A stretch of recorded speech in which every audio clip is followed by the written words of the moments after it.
All right, welcome. Hi, my name is Jeffrey Saddoris. Welcome to the second experiment in this live call-in radio-ish experience. I still don't know what we're going to call this thing, but it's an interesting experiment nonetheless. Last week was the first episode, and I'll be honest, it was a little rough, a little rocky, but we got things figured out, and I think this will get better as we go forward. It's an exciting thing to do. It's not something I'm comfortable with, but I think it's going to be a lot of fun. You know, in the last episode of In Between, John and I were talking about objects and the first kind of experiences we had with objects that we recognized as special. And it was particularly around art. And we talked about the first experiences that we had in museums, or going to a museum, or seeing some sort of museum exhibit. And for me, that was the 1978 touring show for Tutankhamun at the Los Angeles Art Museum, LA Gallery of Art, or LA County Museum of Art. And what I was struck with, and you'll hear this in the episode if you'd like to listen to it, is number one, the volume of objects that were in this show. What would I have been, 10-year-old self? This is something that I'd never experienced before, and there was a beauty and a refinement to these objects that was really kind of incredible.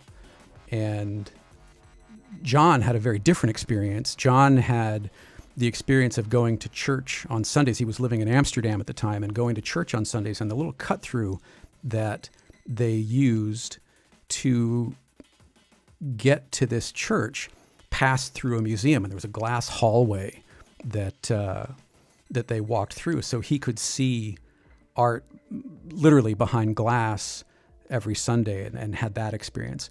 And this idea of objects having relevance or importance is something that we actually talk about quite a bit. It's something that kind of fascinates me. And it pervades kind of all aspects of my life. It's not just art and museums and galleries and making, but even everyday objects. For example, a few weeks ago, I picked up a half dozen new jazz records. And I'm not a huge vinyl collector by any means. My vinyl collection is small, to say the least. And in fact, it is so small that in purchasing 6 new jazz LPs, effectively doubled the size of my vinyl collection, which there you go. But these are considered some of the great recordings in jazz. Names like Art Blakey and Miles Davis, Thelonious Monk, Bill Evans Trio, Cannonball Adderley, Dave Brubeck. I mean, pretty heavy hitters. And one of the things that I love about vinyl is not the, vinyl sounds so much better than CD. Well, does it? I don't know. I think if you played vinyl and CD on the audio equipment that we have, I doubt that we'd be able to tell a difference, honestly. That's not why I like vinyl. Why I like vinyl is I am fascinated by and I appreciate the fragility of the objects. These are objects that need to be cared for, right? They need to be handled carefully. They need to be kept out of the sun. They need to be, kept vertically. Like all of these things that you can't take them for granted. And if you care for them, they will in turn provide years worth of care for you in a weird way, caring for my emotional well-being or something. And I find that the same reason that I like to shoot film. It has nothing to do with film being better than digital or digital being better than film. I don't think one is better than the other, if I'm being completely honest. They're different. Some people will insist that they can tell the difference between, Portra 100 or Portra 400 or whatever it is, and the latest digital offering from Sony, whether they can or whether they can't, I don't know, and nor do I really care. I shoot film because I like the object. I like that I have to handle the negative carefully, and that if I am processing black and white film and I'm not using a squeegee and I'm just running my fingers down this strip of film to get the excess, water off of it, there's every possibility that I'm going to scratch the film. I'm going to scratch the negative, and that's going to affect the print. So again, these things need to be cared for. They need to be looked after. And I think on some level, we've kind of lost that responsibility with digital media, whether it be music or SD cards that you can freeze and run over with your car. You don't have to be careful like you used to. But all of this to say, Adrianne and I got into a really interesting discussion about records and music and objects from her childhood. And I asked her if she wouldn't mind talking about it, coming on and just kind of having a conversation about it. And she thankfully said yes. So I'm going to play a tune. I'm going to come back with Adrianne, and then it's your turn. Then we're going to open it up to, if you have something you want to talk about. It doesn't have to be music, doesn't have to be objects. It can be whatever you want to talk about. As I said last week, all I ask is that you be kind. So I'm going to play a song right now. I just discovered this guy. This is a guy named Pierce Murphy. And man, this is a great tune. And see who it reminds you of. We'll be back in a few minutes.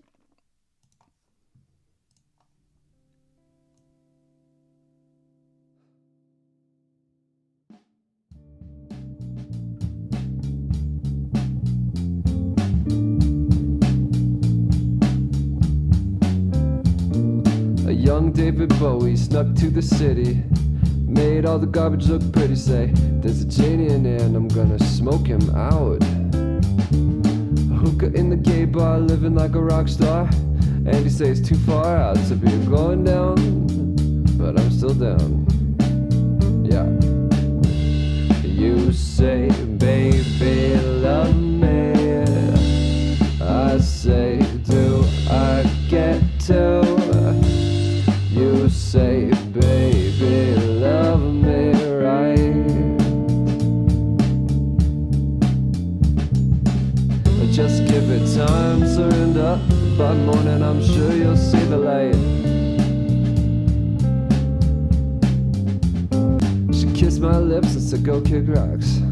I hit the sidewalk in my dress socks. I left my dancing shoes in the Brit Blues of 73. Checking in my smartphone how to get my ass home. It seems like a big cab fare from here, but beggars don't wear bandoliers. No. You say, baby, love me. I say, do I get to?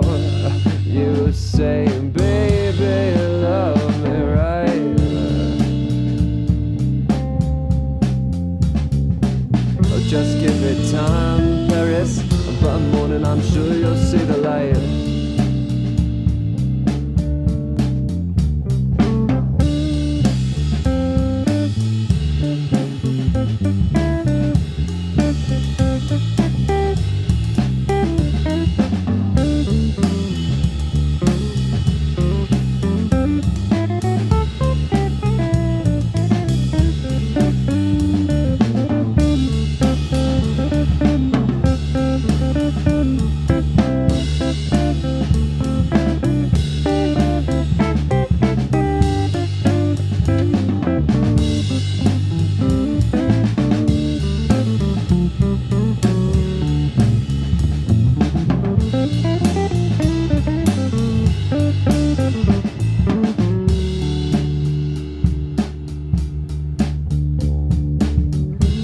job in a place uptown. All my friends from the underground are here too, except a few pushing up weeds. Rest in peace. The girlfriend drives an old Saab. I prefer to speed walk, doing all the hard fought conference crawl, crosstalk. All the dogs bark, sitting in the dog park with my loyal cockapoo. You say, baby, love me. I say, do I have to? You say, baby, love me right. Alright. Just give it time, Kimberly. By morning, I'm sure you'll see the light.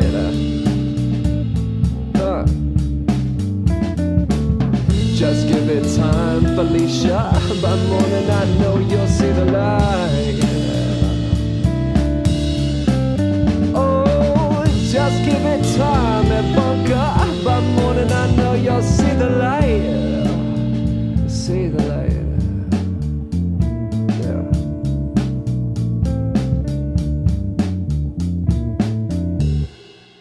Man, that's a good song. I dig that song. Great tune. Isn't that a great tune? And yeah, some comments in the stream. Wow, totally reminds me of Beck with a little bit of Lou Reed. Absolutely, yeah, great song. Pierce Murphy, Just Gotta Give It Time, or Just Give It Time, I think is the name of the song. So I have got Adrianne here with me, and are you sure you don't mind sharing this? This is pretty heavy. No, not at all. Fine. Want me to go ahead? Yeah, I mean, I can set it up. We were talking about records and how your experience with records, particularly with your dad, was very different than frankly anything I'd ever heard. Yeah. So thinking about the conversation last week, continuing to think about it afterwards, I realized there was another part of that story that I didn't share. And yeah, I'm happy to share it now. I kind of need to jump back a little bit to provide a little bit more context. I realized that actually my first exposure to albums as a kid was actually probably Benny Goodman, big band, stuff like that at my grandparents, like listening to albums at their house. So I have very distinctive memories of that. And actually both of my parents always loved music, liked music. My dad actually played guitar in the spirit of things like John Denver and singer-songwriters, and was even on a local cable access show once playing guitar and wrote some tunes and things. My very first public performance, musical public performance, was with him playing guitar and my sister and I singing from the stage of the Grange Hall in our town, which was also coincidentally where they held spaghetti dinners and Girl Scout meetings and the town meetings where everyone in the town would go. So anyway, can I interrupt for 1 second? Yeah. Just remind people, this was a small town, right? This is a small town. Yeah, I looked it up again this morning. I mean, the town to this day does not have a single traffic light in it. And when I was growing up there in the 70s and 80s, it was a town of about 700 people. And today it only has 1,300 people. Right. Anyway, so my first public performance was singing Take Me Home, Country Roads, while my dad played guitar. I think I was 5. I was either 5 or 6. And my sister, who was a couple years younger than me, I seem to recall she just stood there and cried and didn't sing because she was terrified. Anyway, all that is to say that my dad also played guitar in addition to loving music, but not just the singer-songwriter stuff. I mean, he had Led Zeppelin and the Rolling Stones and things like that all on vinyl. Very, very distinctive memories of that as a person who doesn't have a lot of memories about her childhood. Right. But then I think I was around, my folks got divorced when I was 5 or 6, I think. not long after that, my dad met the woman who later became my stepmother. And because of her, he found God. He Right. found Jesus. Right. And one of his very kind of dramatic, kind of manic, honestly, shows of that was that he literally broke and destroyed all of his vinyl that he had. He destroyed them and in front of you. I mean, was it spectacle? Was it? I knew that it happened. I don't remember. It's so long ago, and for lots of reasons that we could speculate on, I don't remember a lot of the details about it at this point. I know that it happened. It may have happened in front of me. I certainly was made aware that it had happened. He broke all of those and threw them out. So in some ways, it was like it was his version of like a book burning. Right. Right. So all these things that I had so strongly associated with him were now bad and evil and had to go. And how did that? Did you have this sort of epiphany of how then you saw your father in the wake of that? Yeah, I mean, it literally it changed our relationship forever. Overnight. Absolutely. Wow. I mean, because for the subsequent, let's see, if I was about 6 or 7 then, for the subsequent 10 or 12 years, even though I didn't see him that often and less so over time, they had no TV. They had only Christian radio when they would play the radio. They had books and graphic novels around their house that would tell about how music and specific musicians and albums and songs were satanic. I mean, I still vividly remember examples from those. So not a lot of AC/DC playing in your house. No, AC/DC, Eagles, Blue Oyster Cult, Kiss, all sorts of things. So music became evil and bad. And later, I mean, not too much later, that also included the other thing that I loved most in the world, which was dancing. I was a music and dance kid all growing up. Right. So that became bad as well. So he never attended any of those things that I did for the rest of my childhood. He couldn't get past any of that to share in your joy. No. Wow. No. Wow. No. Yeah. And so perhaps needless to say, we very quickly became distanced, and to the point of having almost no interaction or communication or relationship whatsoever by the time I was a teenager.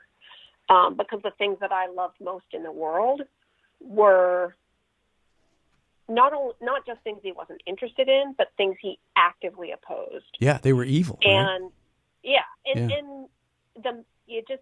it occurred to me the other day when you and I were talking about this again that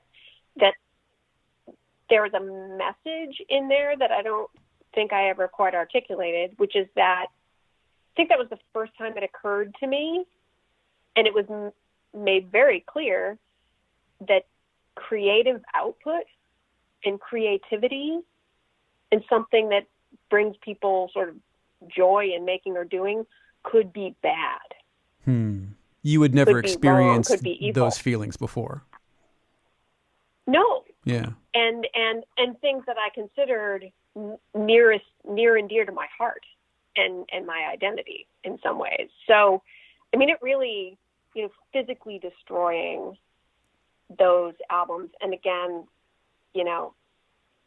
I would like to be clearer about whether I was there for it, and I'm just not. But I know that it happened, and it certainly, I was aware of it having happened almost right away. Yeah. And so that was pretty hardcore. And I know some of this stuff. I know some of these stories, but I mean, I had no idea when you shared this. Now, was there ever, and maybe we've talked about this, but I'm drawing a blank. Was there ever kind of a reckoning or any sort of apology for what that could have done or did to you in your childhood on his part? No, not really. I mean, and there were other similar things or other kind of related things that happened sort of later on. I mean, Yeah. But he and I do not have a relationship to this day, and we haven't for years. I just didn't know if that was ever other things too. Yeah, I didn't know if that was ever specifically addressed. No, and in spite of the fact that I don't know how long ago it was now, maybe 7 or 8 years ago, he and my stepmother, after having been married for 30-something years, got divorced. He then again, for the first time since they had gotten together, he had his first drink again. He smoked again. He maybe listens to music again. I mean, I think he is still probably pretty strongly identified sort of evangelical Christian, but he certainly is he's sowing some wild oats in a different, I think he's added some wild oats back into the mix. Right. But despite that, has never really approached know. you. Oh, no. Yeah. No. Yeah. So I'm not really sure what role music plays in his life at this point. Because we just don't have that relationship. Right. Yeah, that is such an incredible sort of blow to a child. I mean, here these two things, more dance, I would imagine, than music, but this was something that you identified with as who you were. I'm a dancer, and for Dad to say, yeah, but this goes against God. I mean, that's not just I don't like this or I'm not really into what you're doing. That's a pretty emphatic, declaration to a child. Right. And the music thing was also a blow because that was probably the way in which that was something he and I had in common. Right. We connected, like my first musical performance was with him playing music, so that was, I mean, to put a point on it, those are the only good memories I have of him. Wow. Is, until I was 6 or 7 and this went down. Those are literally only the good memories I have. So, wow. Yeah. That's amazing. And 40 odd years later, there's still no healing to speak of. There's no sort of reaching out to say, hey, I was in this place. I know it wasn't fair to kind of levy that on you, and I'm sorry for that. Oh, I that's right. Because I think to this day, I don't think he would recognize the sadness, the pain, the emotional damage, whatever, however you want to describe it. Right. I don't think he would even recognize that happened. Even I don't think now. he would understand that. Wow. Even now. Yeah. Yeah. But wow. he's got his own. He's got his own stuff to live with, and I don't. Many years ago, and probably as a teenager, I sort of let go of needing that. That resolution or that closure around that. Was it cumulative, or was there a sort of straw that broke the camel's back moment for you where you were able to let go of it? Or did it just get to be so tiresome that it just kind of faded away?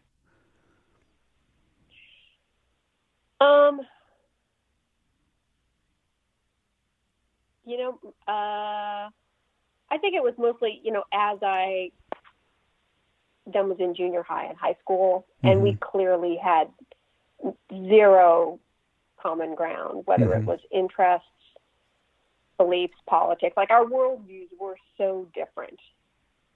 There was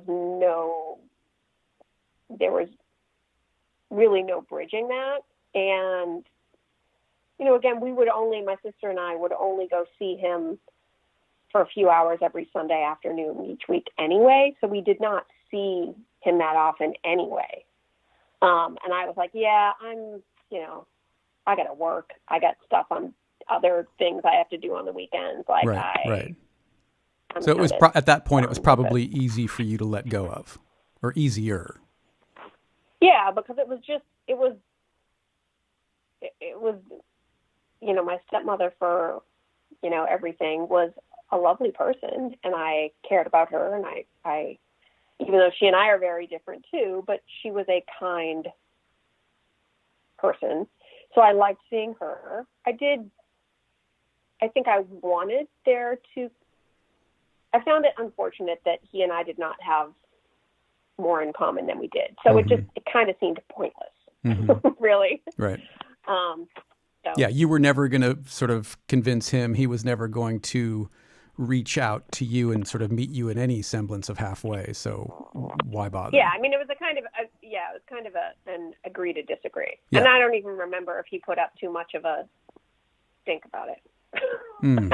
I honestly don't know if he really cared. Wow. Wow. Yeah. Well, thank you for being willing to talk about it. Yeah, my pleasure. It was a pretty formative. It definitely is one of the sort of memorable kind of points and sort of pieces of my autobiography. Right. But yeah, But it also speaks to your strength, right? It speaks to your strength that you didn't cave under that you were able to still become who you are. Yeah, thanks. I mean, I have always had a pretty clear sense of my self, right, and my beliefs and my morals and all of that. And I knew they just didn't square with his. And in some ways I wanted to be like, look, man, you do you. Like, I get that this is what you need. And arguably you're a better and healthier person than you were before you found God, because he was also a user and he was an addict in multiple ways. And so in some ways, you know, he was just trying to get through. He was just trying to be in the world in whatever way he could be. So in some ways I wasn't going to begrudge him his stuff, but I knew it was his, and I knew that I didn't need to take that on. Right. I was clear enough in sort of who I was and kind of where my head was to know that was his. Well, I'm glad you came out the other side, and again, I'm you know, maybe this will help someone who has experienced or is maybe even now going through something similar. So thank you for being willing to talk about it. Yeah, my pleasure. If you would like to call in, you can do that. 202-539-0209, or you can Skype me. If you're outside of the U.S., you can Skype me at, what is my Skype name? Is it Saddoris? I think it's just Saddoris. I don't know. I don't Skype myself.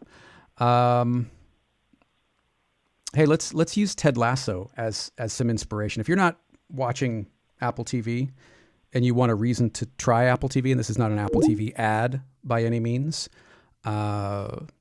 Ted Lasso is a terrific show. And one of the questions he asks as an icebreaker is first concert, favorite concert. So if you want to call in but you're not sure what you want to talk about, there's your prompt. First concert, favorite concert. And in the meantime, let's play another tune. This is Time Flux by a band called Revolution Void.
right. How you doing, Tom? I'm doing good. We've got Tom Healy on the line. Hi, Tom. Hi. What is on your mind? Well, your icebreaker is always a good one for me. I actually use that often at work with a large crowd. So that very one? You use that very one? Yeah. Well, not that very one. I usually ask people what was their first concert, or if it's a non-musical crowd, I'll ask them their first car or something like that. Right. But for me, I feel a little bit spoiled on my first concert. It was the Police in 1982 Ghost in the Machine tour. No. And yes, nope. And I had a very sweet older brother that held fifth row dead center seats for me. Oh my gosh. Yeah. So, oh my gosh. For many, many years, that was the favorite. And it was insane. It was so good. Where was this? Where were you at? It was in Portland. Memorial Coliseum. Yeah. So, and that was festival seating. So my brother waited overnight and oh my gosh, had a bunch of friends and lucky. And it was super good. And then they called it quits the next year, wasn't it? Was it 83 that they called it a day? Yeah, I think you're right. It was 80. Yeah. God, Synchronicity was right after that. So yeah. Yeah, and I thought about seeing him on the reunion tour, but I was like, nope. I saw him in the heyday. I don't want to ruin that. Yeah, I saw some footage of it, and you can't go home again, man. Yeah, that's kind of where I'm at. You can't go home again. I mean, I was one of my best friends in the world, and I saw the last Rush show that Rush ever played at the LA Forum. I saw that tour, but I saw the Portland show. So. Yeah, and okay, so then musically they were phenomenal. Yep. Phenomenal. But Geddy's voice, man. Geddy couldn't quite get there. Yeah. He couldn't quite get there. And I'm grateful to have been able to see the show, but it's also a little bittersweet, especially, with Neil's passing. He's somebody that I wanted to talk to him so badly for so many years. And, what a shame. Yeah. Have you read his books? I've read a couple of them. I've read Ghost Rider, and I've read, oh God, what was the other one that I read? I'm drawing a blank. But yeah, I really wanted to talk to him. We're trying to figure out what time is going to work, and I haven't talked to him in a bit. But do you know Hugh Syme, the artist who did their album covers and posters? And yeah. So a listener of OTP, this is reaching back a little bit, has a frame shop, and I got to know Hugh a little bit through Tom, and I emailed Hugh not long after Neil's passing. And he had the most lovely thing to say. He said, I'll miss his big, beautiful brain. And I just thought that was so nice because he was such an intelligent man and so articulate and so passionate about his craft, both writing and drumming and, motorcycles and bicycling. And I mean, he was just a passionate person. And we could have had a great conversation, I think. Yeah, for sure. I had always known about Ghost Rider. I meant to read it, and just last March, I was on a 2-week road trip, just sleeping out of my rig and taking pictures in the desert, and so I got the Audible and listened to it, and wow, it was one where it was just like I'm parked at the spot to go shoot, and I kept listening. It was so good. But and then what was the other one? Oh, Traveling Music was. It was about just one of the tours, and it was good. But that one was about the tours and the music. So it was like Frank Sinatra, right. And so that was kind of interesting. They had them on sale a while back. Amazon had all of Neil Peart. Well, right after he passed, they had all of his books either on sale or even free, if memory served. I don't remember. Free. They gave them away. Did they really? I remember that because I ended up grabbing the rest of them that I hadn't bought yet. So, but yeah, like you, I'm glad I got to see them, but it was past the prime because, I with many people discovered them with moving pictures. I was, right. 14 at the time, and it was pretty amazing. But yeah, I think I should have seen him back then. Yeah, and there, it's funny when that happens. There have been a few people that I've seen, and it's not that I wish I hadn't, but I think it serves to remind, at least me, it reminds me how good they were, a decades prior. Yeah. Brian Ferry was another one. I saw Brian Ferry just a couple years ago, and some of the key changes were a little rough, and he can't quite get up there like he could, and he's still phenomenally talented, but they aren't the same songs. And so it was a very different experience. Yeah. I'll tell you one that I was surprised about, and this is part two of your question is, what's your favorite? For the longest time, The Police was it. It was like stuck in close, right? But never topped it. What was it? 2018, 2017. I saw the Roger Waters' Us and Them tour. Oh man, I wanted to see that so badly. I was super like, is it gonna be any good? And I was blown away. It was audio and visual. I mean, it was very anti-Trump, which didn't hurt for me. I was right there with it, and but the audio visual experience. I mean, at one point, I'm sitting in the theater, and the London Power Station grows out of this framework. I still don't know how they did it. And so, and it just turned into a giant visual wall. So that one ended up topping it all. But I had others. I mean, just obscure one that I wouldn't have thought. I saw Psychedelic Furs in the 80s, not touring for any album, but they just blew me away. And that was one of those that was in the top 5. I would love to have seen them. So, yeah, I think that would have been a good show. Yeah. So my wife, however, tops it for me. Her first show was Devo and the Ramones. So she wins. Nice. Yeah, she tends to rub that in as well. Wow. So this would have been is late 70s? It was, 79. So, yeah. Phenomenal show. Yeah, she came across my, I had collected all ticket stubs, and I had them in a box. And so that was kind of fun. I went through and went, wow, I forgot about this show and this show. And, because 80s in Portland, I saw a lot of punk shows. Right. So it was fun to see those. But now, what's your preference in terms of, do you like big stadium shows, production numbers, elaborate shows, or do you prefer more intimate kind of club shows? Me is intimate for the club shows. Mm-hmm. Actually, one of the within that top 5 list, in the same summer, I saw Lyle Lovett and John Hyatt doing an acoustic show, just telling stories.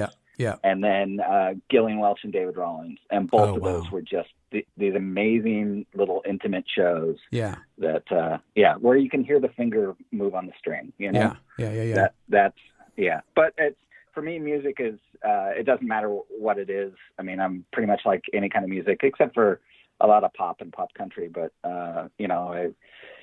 my father was a huge jazz fan, so I got into jazz as a kid, and I'm the youngest of a family of 8 going back, and so my oldest is 17 years older than me. And so, I was getting my diapers changed to the Doors, and, my older brothers are listening to the Sex Pistols and the Rolling Stones. So, I would love to have seen the Stones like 77, 76, that tour that Annie Leibovitz photographed, like that whole thing would have been amazing. Yeah, absolutely. I just picked up the Jim Marshall book on the 72 tour that he photographed. And that's another one. It was like, that would have been fun to see. But yeah, I can't wait to get back in venues. There are some terrific venues here in DC. And I've been here for 5 years now, and I've seen more shows, pre-COVID obviously, but I saw more shows since moving to DC than I had in probably the previous 20 years. And venues like the 930 Club, and there's the Anthem, and some beautiful outdoor venues. Just really phenomenal shows. Seeing like the Struts in a at the 930 that holds, I don't know, 2,000 people, 1,500 people maybe, I don't know, small place, right? And just a phenomenal show. Or seeing Death Cab for Cutie or Bastille or just I can't wait to get back. That and baseball I'm really looking forward to getting back in the baseball park. Yeah, I know. It's funny. I've got tickets to see Wilco in November, and I'm just waiting for the cancel. I'm like, come on, guys, you're not really going to tour, right? No, I would be waiting for that. Those are second row seats. So I'm a little bummed, but, wow. Adrianne would love that. Yeah, I miss seeing shows. It's been fun. Some artists have done some streaming stuff. I don't know if you know Jeffrey Folcott. He's a singer-songwriter out of Montana. Okay. He's got the poetry of John Prine with him. Oh, really? He's making me laugh. That's a big statement. Moment. Well, he did a cover album of John Prine tunes, and he pulled it off. Really? He pulled it off really well. Wow. And he has been doing some streams, and he's gone back and decided to play all his albums in their entirety, one a month. So like he's now coming up on his third album, and he's doing a stream, and pay what you want. And wow, I know it's weird for the artist because there's no audience feedback. But Adrianne just pasted into the chat that he's a close buddy of Peter Mulvey, who we've seen a couple times. She's a huge Peter Mulvey fan. Yeah. Wow. Yeah, I definitely miss concerts. Yeah, it's going to be a while though, I'm afraid. At least, maybe outdoor shows will come back sooner, but I don't know. I mean, we had tickets to a bunch of shows that had to be canceled. We had tickets to Brandi Carlile and Joywave and God, I don't even remember now, but like 3 or 4 shows that were canceled, and it's just get us back in, get this stuff handled. Yeah, indeed. I mean, I have friends in the event space, they do audiovisual for, big, like Apple events and that type of stuff. And they're just like, man, it's, the industry is devastated. So. Yeah. I read something the other day, Live Nation, their revenue is down 95%. Wow. And there's this whole thing now where Spotify is trying to come in and kind of, because apparently the last year, the live 2019, the live touring revenue was like $25 billion. And so Spotify is trying to jockey for position to control that virtual music space, virtual live music space. And bundle that together with, the rest of their offerings. But man, the way they pay their artists, from what I have heard and read, is not so good. So I can't imagine that artists are going to be willing to sign on for more of that, because touring is where that's the only place that arguably they make any money. Yeah. I've heard the same thing about Spotify, and it's definitely it's interesting to see people trying to creatively keep their lights on. Right. It frankly kind of offends me. The Spotify's are going, oh, let's control this. It's right. So. Yeah, enough. There are some artists that are doing really, like, mentioned Peter Mulvey. He did a bunch of shows and tried to raise money for some of the venues that he tours at and plays throughout the year. And I think there's a lot of room for that. But, when you get into a place like the Anthem or, Citibank Arena or whatever it is, these things that hold tens of thousands of people, that takes a lot of money to keep those lights on. And I don't know that you can do that and sustain it throughout the year until this stuff comes back. I mean, that seems to be a pretty big nut to crack, right? Yeah, for sure. I see the same thing happening here in Portland. There's little venues, and all the artists are like, hey, give me $20 and 15 of it goes to the venue, type of thing. Right. But and there are only so many tour T-shirts you can buy, right? Yeah, exactly. So yeah, I'm I'm doing what I'm basically trying to go, okay, well, I'm not spending money on gas, so I'll start throwing it to all these musicians that I appreciate. Right. Right. But I know it's like, I don't know how they're keeping their lights on, so. Yeah, it'll be interesting to see how it claws its way back. There was something in the news the other day that the Hilton Group just announced, just in D.C., that they were closing 7 or 9 more hotels and bars for the foreseeable future. And I can't imagine that D.C. is unique in that space. I mean, I would imagine that big cities all over the country and maybe even in other countries are being affected in the same way. But man, it's going to be weird coming out of this. I mean, it's yeah. I will give hotels credit. I mean, I got a refund without issue from Hilton, and ironically, as I'm thinking about this, I realized it was for the event in Canada with you and David Duchemin and Sean Tucker. And Sorry about that. And hey, what can you do? I know. Sean and I have talked about that many times. We're like, Yeah, I was totally psyched. It was one of those things where my wife and I were like, okay, what do you want to do? And she's really into quilting, so she wanted to go do this event, and she did. And then I'm like, I want to go see this. Right. And bless your heart for even wanting to go. Thank you for that.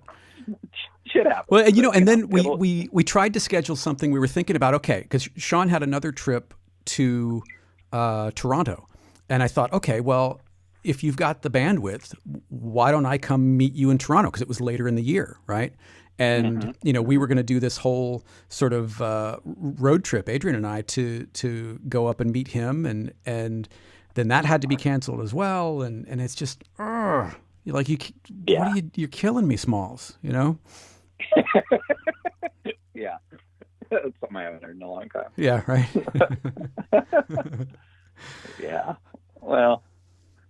Well, thank you, man. Thank you for taking the time to call in. This is, these are fun, and I hope we can keep doing them for a while, because it's something, it's well out of my comfort zone, as anybody who's listening can hear. But man, I love this. This is fuel for me. Yeah, no, it's, I'm glad. I mean, this is not my comfort zone either. It's, but I think it makes it a little easier just on a phone call, not thinking about others listening. But yeah, it's been a good conversation. I've enjoyed it. Good. Thank you. Thank you for taking the time. All right, I'm going to play one more tune and see if we can fit in, if somebody else wants to call in, 202-539-0209. Or you can Skype me. Oh, look, it looks like Phil's call. Maybe we don't have to take a break. I'm going to take a break. Actually, I'm not going to take a break. I'll just answer this. Let's see what's going on. Phil, can I hear you? Jeff. Hey, there he is. There he is. Say, take your break. Take your break. No, I'm not going to take a break. I'd rather talk to you. Oh, that's cool. How are you? I'm fine, and you? I'm good. Thank you for taking the time to call in. It's great to hear your voice. Can I say something? I know, yes, please. I know you really don't like that. What's but that? Man, you're amazing, Jeff. No, come on. No. Never doubt anything you say. Thank you. Even live, you're incredible. Thank you. I don't agree, but I appreciate it. How about that? And I knew you would say that. Yeah, I feel like I'm stumbling through this, but I need to stumble through it. It's fine, man. Yeah. Everything sounds good. Thank you. It's just cool. Really cool. Thank you. So what's on your mind? What are you up to?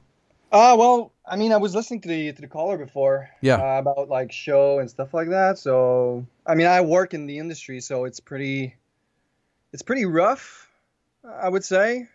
In terms of like people making money and being able to stay afloat?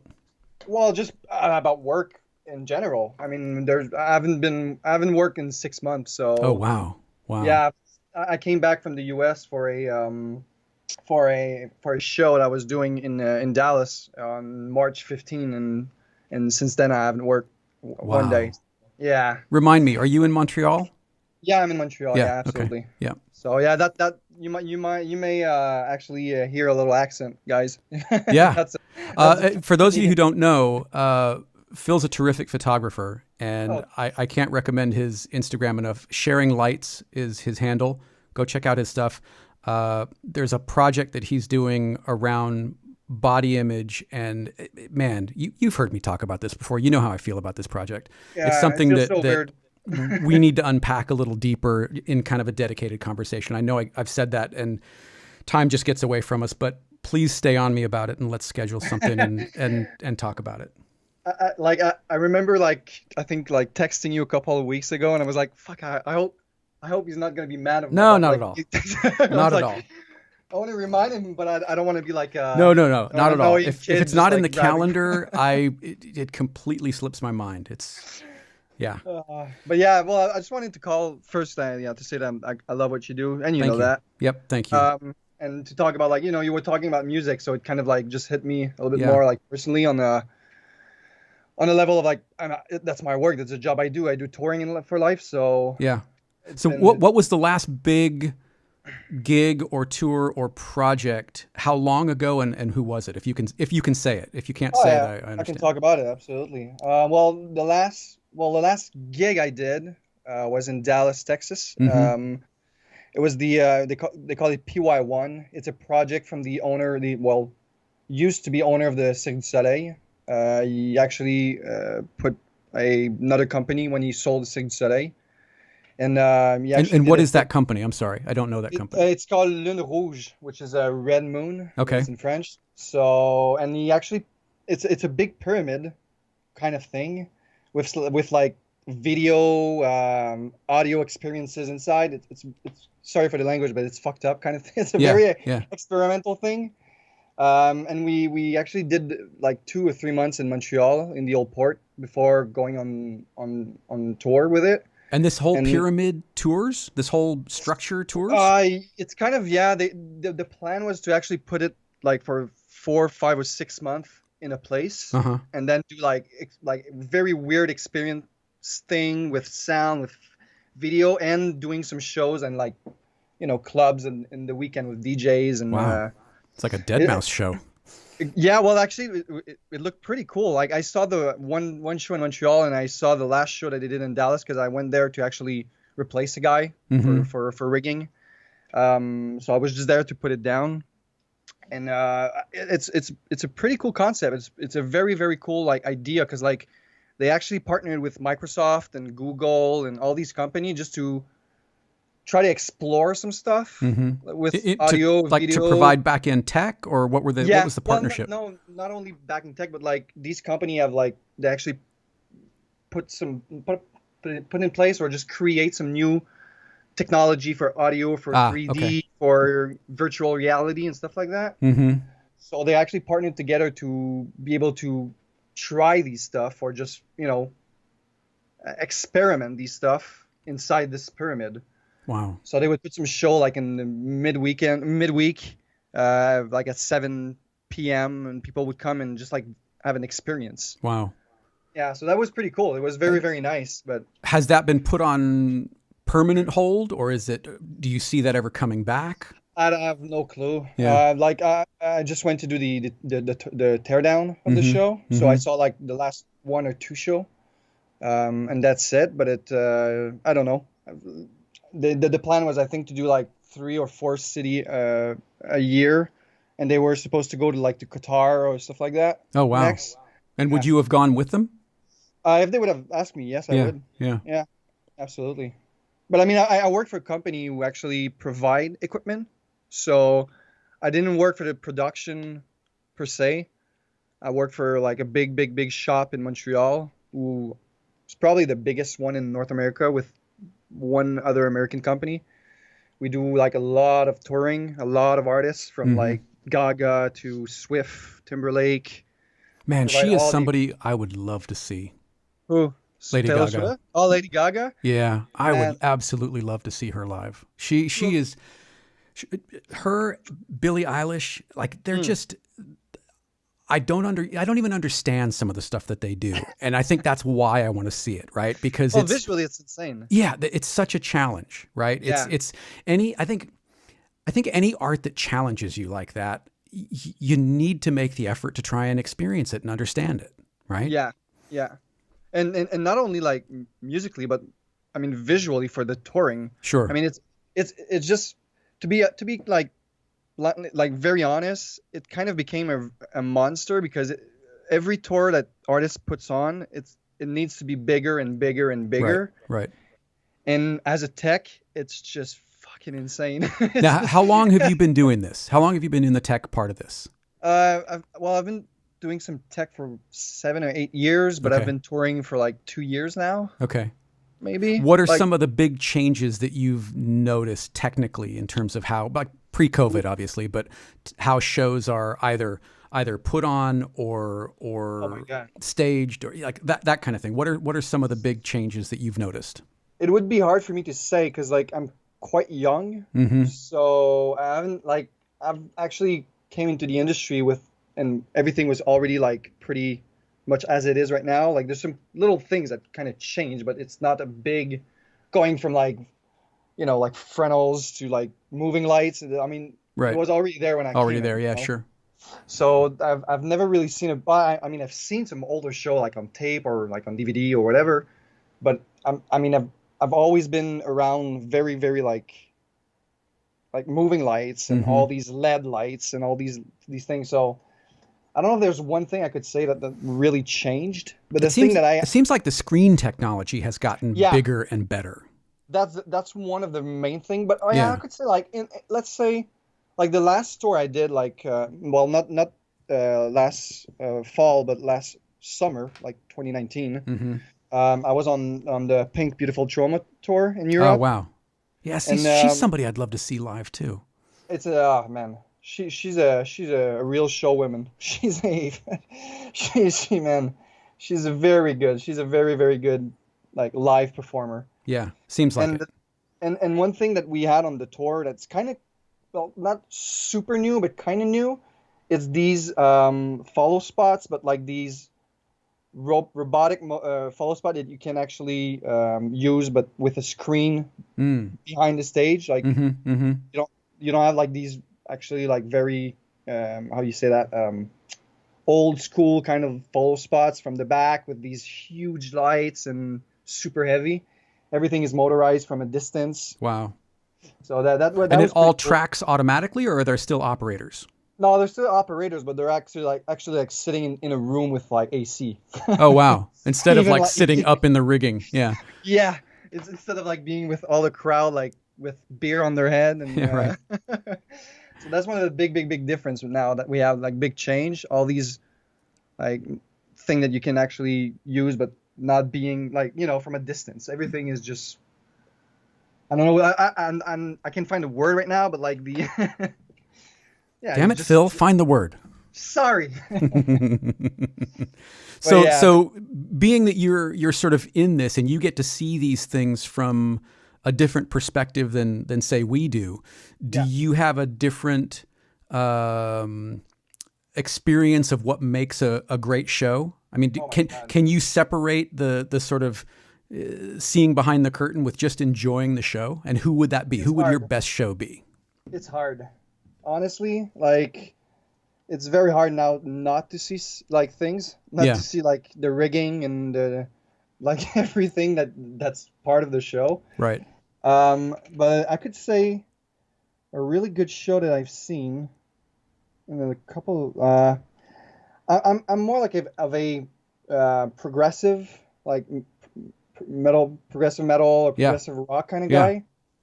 And there's a band called Periphery, which is, I don't know if like people know that band, but it's kind of like niche a little bit. Perryferr. Periphery, yeah. So Yeah. PER, yeah. Okay. PHY, yeah. It's very progressive, and the show was absolutely amazing. Very, very good show. But again, it's just I always see the guys like like the tech Right. moving around. Right. There's no way I can't You can't unsee that. separate It's just, yeah. It's so I don't know if I can enjoy like a show like fully now. Right. But you know what? Like, I could say that I really enjoy a show from the backstage now. Like, the sound is not the same. Like, it will never be the same. But I got used to it, and it's very cool. It's a very different experience. How so? Is the energy different, even though the sound yeah. is not quite where it? The energy, the vibe, Yeah. like, you know, it's so different. Like the sound is very different, of course, because Mm-hmm. like you have like the feel of the live, the feedback from the, like, you know, you got 2-3 kind of sound coming in Right. when you're backstage. So it's kind of weird, but you get used to it. And I don't know, just watching and seeing the musician up close like that. I'm a drummer, so being able to see these drummer play like 2 feet from them, it's amazing. I've watched some amazing drummers play, like just so close, like being just locked on these guys performing. It's amazing. Does being involved with a show from sort of a staging and rigging perspective, does that allow you to more easily kind of almost disregard that and just focus on the band and the music and kind of let go of that? Because I think me, I'm, you know, kind of a theater geek, and, you know, I love spectacle, and Yeah. you know, some of my favorite shows have been like Pink Floyd and David Bowie, and, you know, these sort of visual spectacle shows. Is that different for you because you're on the other side of it? That's a very good question, actually. I would say that, like, for me to be very captivated by what's going on, it needs to be a band or an artist that I really, really, really enjoy. Because otherwise, I think, like, if it's something, it's just like, I mean, it's fine. It sounds good, but Right. you know, nothing more than that. I would easily be like, I mean, my eyes will go to the guy backstage just running around, or the light not working in the rig, or, you know, these kind of things. Right. That's for sure. There's Get out of the absolutely light. I can still see you. yeah. Yeah. Yeah, absolutely. But otherwise, I mean, if I go see a show that I really want to see and an artist that I really like, I'll be able to enjoy it because, like, I'll be just captivated by what's going on. Right. That's for sure. That's for Do sure. you find that you're more discerning in terms of what you'll go see because you've kind of seen behind the curtains? Are you less likely to just go to a show? Yeah. Yeah. A little bit. Yeah. I think it's kind of like the magic is gone. Yeah. Kind Sure. of thing, Sure. You know. Sure. So I like to go see like a small venue, very intimate kind of show that I really like, because there's the magic kind of per se of the big show production is not really there. It's just like a small band or a guy with his guitar on this small stage with one light, and that's it. Right. So that kind of thing now I really enjoy, maybe more than before. Maybe because of what I do, like because of my job. I don't know. You know, it kind of parallels your photography, doesn't it? I mean, if I don't know if you've ever looked at that, you probably have, but your photography, there's nothing to hide behind. It's simply lit. There's not a lot of post. You're not looking for the perfect angle, the most flattering way to see your subject. Yeah. It just is what it is. Well, actually, I go the other way around. I'm looking for what's supposedly not flattering. Yeah. That's kind of the angle of the project, to be honest. It's just like what is not supposed, like, in society, what people would say is not flattering about themselves or about others, and that's what I'm targeting, actually. Right. Just to show people, it's kind of a way of desensitizing. Is that a word? Desensitizing. Yeah, sure. Desensitizing. Sorry. Sure. Yeah. So that's pretty much the angle of the project. It's just to go with a very, very minimalistic approach and very, like, soft, natural light. Nothing too, like, I do a little bit more visual stuff. It happens, like, but it's never thought out before. You know, like I would arrive at a place and it's like, that looks cool. Oh, the light like this and the mirror like, that's great. That's a good visual shot. Right. But otherwise, it's never really. I don't really think about it before. It's just I arrive there and that works. That's fine. That's cool. Right. That looks great. You know. But other don't tell me too much, Phil. Don't. I don't want to see behind the curtain right now. You gotta give me something to work towards. Well, you know, it's just very simple. So I mean, there's nothing very complicated in what I do for that project. I think the complicated bit, if I'm making a huge assumption, and feel free to correct me if I'm wrong, but Yep. the complicated bit is establishing that trust between you and your subject. Well, it could be seen as complicated depending on maybe your personality or how you work or whatever. But honestly, that's the easiest thing for me. Is it really? Yeah, it is. Wow. It really, and it's so funny because like every time I get a message back after a shoot for this project from a model, or well, I mean, I don't call them model because it's just regular people. It's Right, just like right. it's, you know. So subject, is that? Yeah, that's a subject. I don't like the word that much, but yeah, that's a subject. It's always like, oh, like after 10 minutes, I felt so comfortable. Yeah. And honestly, like so many people wrote to me like how you do it, what do you say, what do you do? I'm like, man, there's no list. What do you say? I mean, but could you just text me a honestly, script? I'd really like, yeah. Give me a list of things that I can. And please include your camera make and model and your aperture settings. Aperture, yeah, exactly. Ugh, stop it. But I'm like, there's nothing. Like it's just, and it sounds so fucking cheesy, but it's just be who you are. That's it. And if your personality works for that kind of things, do it. But I mean, it's not doing nude art is not made for everyone. Right. You know, you need to be very sensible, very empathetic, very open, and ready to listen. I think that's one of the main thing about this kind of art and this kind of photography. You need to listen. Right. Listen to what people have to say, because I mean, unless you just want to create some like very how to say that not nice, but boudoir, like very like typical boudoir kind of the stereotypical, you know? yeah, sure. Other than that, I mean, these people just want to be able to see themselves from a different perspective. Right. You know, like from the, I mean, they see themselves through my eyes and through the way that I see them. And it's like, to be honest, it's so rewarding for me when someone like, even though I'm kind of like looking for their flaws, and I would say like in parentheses if you want, like in. Yeah, but you're not doing it to exploit them. No, absolutely not. The thing is that like people, we all have our little problems, you know. Sure. We all have like a little things that we don't like about ourselves. But sure. The thing is that why we don't like these things? Like there's a reason. I mean, it's just, it doesn't just appear like that. There's a reason why we don't like these kind of things about ourselves. Right. Most of the time.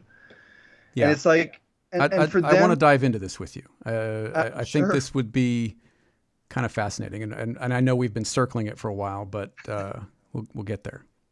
Sure, absolutely. It will be a pleasure for me, and you know this. Yeah.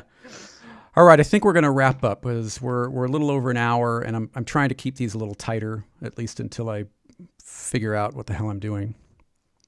But thank you for taking the time. I appreciate it, and I love hearing your voice. It's good. My pleasure. Thank you. Thank you very much. All right, and we'll come back. We'll do another one of these, just the two of us, and we'll dive into your work. So stay on me if you don't hear from me. I would love it. All right. I would absolutely love it. All right. Talk to you soon. See ya. All right. Like I said, we are at about, a little over an hour. So I think we're going to wrap it up. But thank you, everyone who called in. Thank you, everyone who has been listening and chiming in the chat. I can't tell you how much I appreciate it. I love doing these, and I hope we can continue to kind of explore this stuff and see where we can go. If you want to get in touch with me, Twitter or Instagram at Jeffrey Saddoris, JEFFERY SADDORIS. You can find me at jeffreysaddoris.com. You can subscribe to my podcast at jeffreysaddoris.com. There's process-driven in-between iterations. The newest iteration with John Wilkening is a terrific conversation. If you haven't listened to it, please go do that. And maybe we'll come back next week and try this again. And thank you again. I really appreciate you being here. I'll talk to you soon.